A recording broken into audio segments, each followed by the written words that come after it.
সন্তানকে এত দরদ করতে হবে না। যেই সন্তান আখিরাতমুখী নয় সেই সন্তানের জন্য কিছু রাখা যাবে না, বরং আল্লাহর জন্য সবকিছু দিয়ে আখিরাতমুখী হয়ে যাবেন।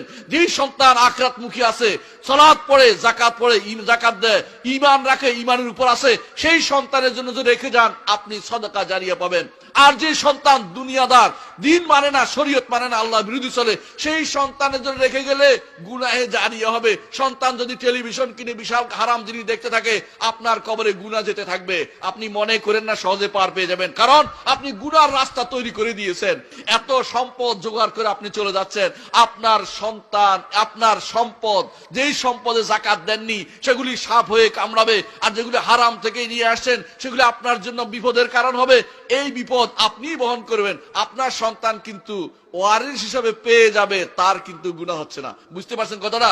ওই বোকা, ওই ব্যক্তি বোকা যে ব্যক্তি নিজের ধ্বংস করে আরেকজনের উপকার করতেছে।